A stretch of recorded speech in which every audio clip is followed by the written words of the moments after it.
Վերջին զանգը հեռուստասերիալից հայտնի դարձած երիտասարդ դերասան Լևոն Մկրտչյանը, ով մարմնավորում է Հենրիի կերպարը, ամուսնության անակնկալ առաջարկություն է արել սիրելիին։ Դեռ ավելի վաղ էր դերասանը հրապարակում արել ընտրյալի մասնակցությամբ խուսափելով ցույց տալ նրա դեմքը։ Star News-ը շնորհավորում է զույգին։ Նշենք, որ հեռուստասերիալում Լևոնի խաղընկերուհին դերասանուհի Ռոզա Դավթյանն է։ Նրանց կերտած զույգը արդեն հասցրել է սիրվել հանդիսատեսի կողմից։ Հավելենք, որ նշանադրության մասին հրապարակմանը կից դերասանուհին գրել էր.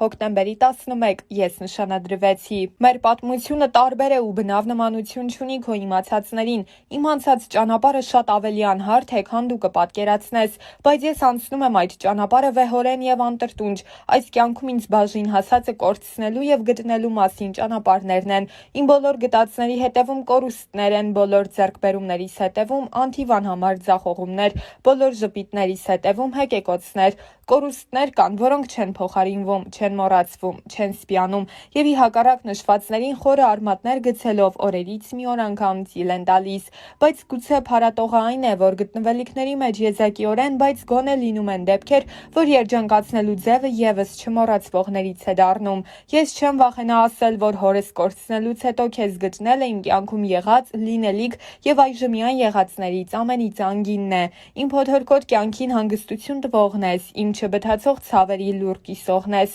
իմ մենակ օրերի անփոխարինելի ընկերն ես, իմ հաջողություններից անմնացորդ երջանկանցող ու վշտիս մեջ հետս լացողն ես։ Գուցեև ուժեղ եմ ես, բայց դու ինձ դարձնում ես անպարտելի։ Հիմա ես իմ հետևում ունեմ անթիվ անհամար կորցրած եւ գտած ճանապարհներ եւ վերստին անդառնալի հավերժ փակված կողպեկված դռներ ու ունեմ քեզ եւ առավելապես քոնն եմ ես եւ քոնը լինելը սպիացնում է բոլոր խորևերքերը, հարթեցնում է բոլոր սպիերը, լրացնում է բոլոր կեղտոտ բերանները, որովհետեւ քոնը լինելը աստվածային օրհնություն է եւ որքան ասելիք կա քոնը լինելու մեջ, ինչ լավ է, որ հենց քոնն եմ ես։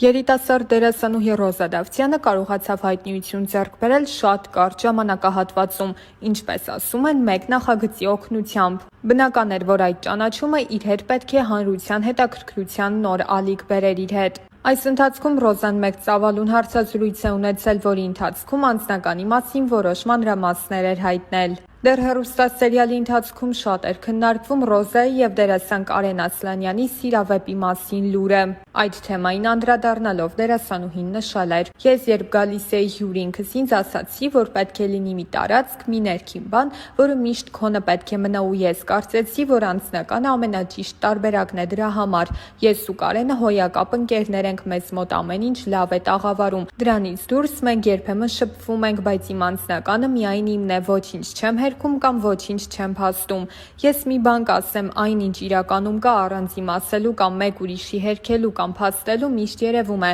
Թողնենք ժամանակի վրա ամեն բան ցույց կտա ճիշտը։ Զրույցի ընթացքում Ռոզան նաև նշել էր, որ մինչ սերիալում նկարահանվելը զուգընկեր չի ունեցել, սակայն չի նշանակում, որ հիմա եւս չունի։ Ուրեմն իմ մոտ էլ հակառակ պրոցեսն է, ես էլ չեմ ուզում նիհարեմ ճիշտն ասած, բայց քանի որ շաքարից, հյութերից քաղցրից հրաժարվել եմ, մեզ վերջի շաբաթում երևի արդեն 4 կիլո նիհարել եմ, 4 կիլո նիհարել եմ։ Շատ վատ է, բայց եթե դուք ուզում եք նիհարեք, արդեն գիտեք ինչ պիտի անեք, մի քիչ կամքի ուժով։ Մի քանի տարի առաջ սկսում եմ, մի խոսքով, Instagram-ում կան ընդհանրապես ապրում է, պապիչներս քանդվել է, սանգնալ է։ Իրականում մտքից ծայրով չէր անցնի, որ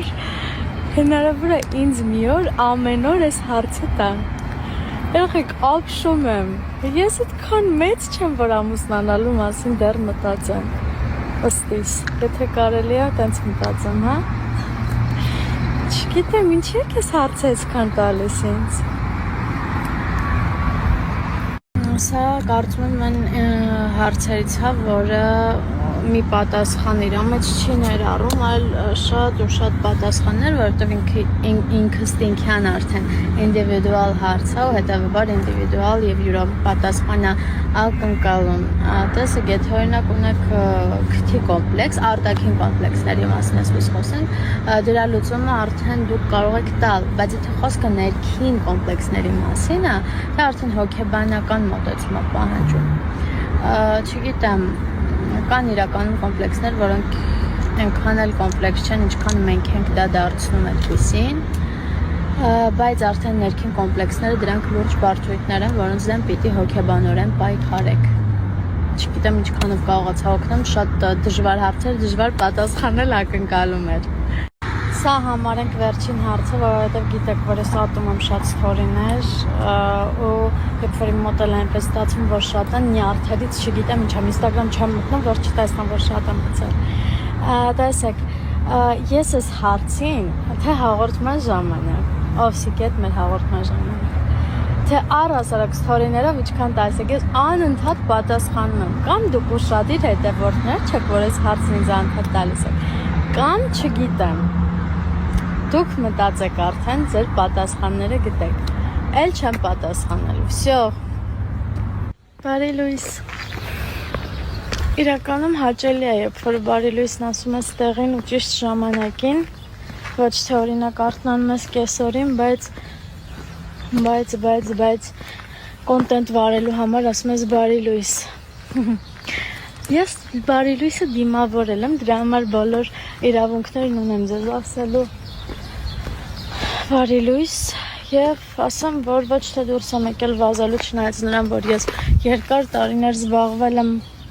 շատ ակտիվ սպորտով, առավոտները վազել եմ, հիմա բայց այդ ժամանակը չունեմ, բայց դուրս եմ եկել, որովհետեւ տունը չէր ստացվում կարդալ, մի քանի փորձեր արեցի անհաջող, հիմա որոշել եմ փոխեմ լոկացիան, որովհետեւ պետք է ինձ կարդալ ու չեմ քնել բարի լույսը դիմավորել եմ, որովհետև դիտում եմ կինոներ, բացերը լրացնելու համար։ Ընկերներ, վերջապես ես տանն եմ, ինչպես տեսնում եք, եւ մի շատ կարևոր բան, որքան առիթներ եղել են երկրից դուրս գալու, թե ճամփորդելու, թե գործնական, եթե միևնույնն է, ես ոչ մի երկրում ինձ լավ չեմ զգում եւ բանը ընդհանրապես նրանում չէ թե ինչպես են ինձ ընդունում, ինչպես են հյուրընկալում, այլ իմ հոգուց է, իմ ներսից է, որ ես չեմ կարողանում ինձ լավ զգալ։ Գիտեք, ես ուրախ եմ ու ես ամեն անգամ հետ վերադառնալուց եմ հասկանում, որ ես հպարտ եմ, որ ես ունեմ ինքնություն, որ ես ունեմ ծննդավայր, որ ես ունեմ հայրենիք ի վերջո։ Դա շատ կարևոր է ու դա պետք է գնահատել, հաստատ պետք է գնահատել։ Ես սիրում եմ իմ Հայաստանը, իմ տունը, իմ տան դիմացի քարը։ Այսքանը։ Բարի լույս։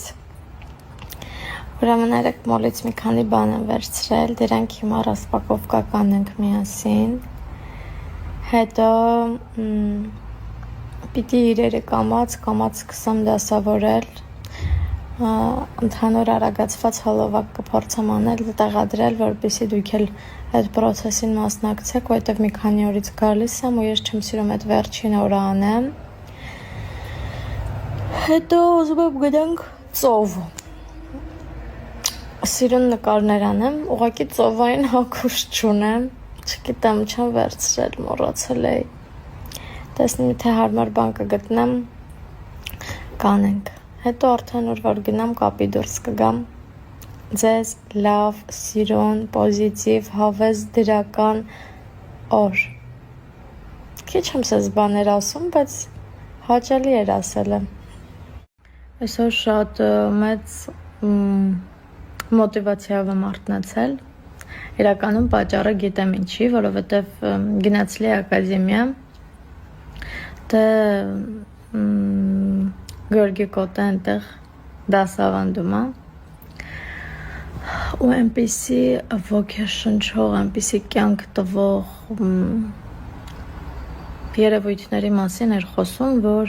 ասենց ուզում էի այդ պահին վեր կենայի, գայի Հայաստան, ինչքան դերասանական ստուդիաներ կա, ինչքան ասենց հոգևոր տեղեր կա, որ ինձ հարազատ է, գնամ, մասնակցեմ, ստեղծեմ, արարեմ, կյանքը չկանգնի, այնպիսի բաներ էր ասում, որ ասենց չգիտեի այդ պահին ինչ անեի, որ այդ մոտիվացիան միջիցս դուրս գար։ Ու այսօր ես եմ ուզում ձեզ խորհուրդ տամ ցենց փոքրիկ, շատ փոքրիկ։ Ուզում եք դառնալ դերասանուհի, ուզում եք դառնալ պարուհի, ուզում եք ով գիտի ինչ եք դուք ուզում։ Կարևորը որ ուզում եք, կարևորը է ձեր երազանքը ձեր մեջ կա, դուք ուզում եք ստեղծեք, դուք ուզում եք առաջ գնաք, դուք ուզում եք շարժվեք, դուք նայում եք իմ հոլովակը, ասում եք օրինակ ինչ որ ռասպակովկայի վայ ես էլ անեմ, ես այդպեսին եմ եղել, ասում եմ ես էլ անեմ այս հոլովակը, ինձ այնքան հաճելի է դա, իմ աուդիտորիան տեսնի այլն, ընկերներ, վեր կացեք ու այսօր արեք այն ձեր առաջին քայլերը, որոնք ձեր երազանք են գնալու դեպի, որովհետև իսկապես այդ այնքան կարևոր է, երբ որ դու զբաղվում ես այն ամենով, ինչ սիրում ես, որովհետև քո հոգին լիքն է լինում, որովհետև դու պահանջ ու քաղց չես ունենում, քեզ չեն սահմանափակում։ Գնացեք, ստեղծեք, արարեք ու արեք ձեր քայլերը, որովհետև հնարավոր է ձեր ընտրած ուղում դուք լինելու եք առաջատարը։ Բարի լույս։ Այս կողմից վրայի գնելը մի քիչ չավարտեմ, ամբողջությամբ ստեղը սաուրել, այս էլ լավ հայկեցված։ Իրականում ժամանակ վերադությունից առաջ շատ մեծ էր ու ասեմ ձախակողմյան մասի բոլոր քներակը, խորձայնալարը, նյարդային լարերը բոլորին կպել էր իր ամեցությամբ ու ոնց որ ստախացանված էր ինչ-որ չափով։ Հիմա որ ինքը սենց այդույցից ավելի ամեցացել, ավելի շատ կպել է ամեն ինչին, համ ձայնս է փոխվել, համ էմոցիոնալ դաշտից կայուն չի, համ էլ գլուխս է ցավում այն տակ։ Ընդհանուր առմամբ լավ եմ։ Այս մեկն էլ բանը, ոնց է մարմիտ ինչ-որ հատված որ վարվում, ապա չի կալենում, այն պրոցեսն է։ Իսկ ես ծակծկոցներն են հենց այդ վարելու պրոցեսն է, այսինքն կտրվածք չկա, հատական կտրվածք չկա։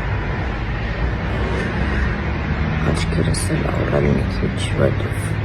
գիշերը էմոցիոնալ պորտկումներ եմ ունեցել, բայց ընդհանուր առմամբ իդեալական եմ զգում, խնդիր չունեմ, ցավացող տեղ առավոտ մեջ քսեմ ու հիմա էլ ոչինչ բան։ Շատ ապրեք, որ այդքան անհանգստանում եք, շատ ապրեք, որ այդքան ինձ առողջություն եք մաղթում, երևի թե ամենալավ մաղթանքը հենց այդ առողջությունն է։ Ես էլ ձեզ նույնը մաղթում եմ սրտել, միշտ առողջ լինեք ու երբեք չգնաք դեպի հիվանդանոց խնդրի պատճառով։ Նախորդ ստորի հետ կապված ես էլ ասեմ ու եզրափակենք, իրականում շատ կարևոր է հենց ձեր էմոցիոնալ դաշտը, որովհետև մենք այնքան սթից անիմաստ բաները դարձնում ենք խնդիր, մտածում, էմոցիոնալ դառնում ու հենց դրանից էլ Հայաստանի պայմաններում սա արդի թեմա է, կոնկրետ այս խնդիրը, բայց նպաստող բաներից է նաև ոչ կայուն էմոցիոնալ դաշտը կամ այլ վիրուսային բորբոքումները, նյարդային այսպիսի բորբոքումները, սրանք նպաստող բաներ են, որոնցով կարելի է կանխել ինչ-որ չափով, բայց քանի որ ես չեմ իմացել իմ ամեն մի էմոցիոնալ վիճակից, ինքն ավելի է զարգացել։ Դրա համար խնայեք ձեզ ու գնահատեք ձեր առողջությունը։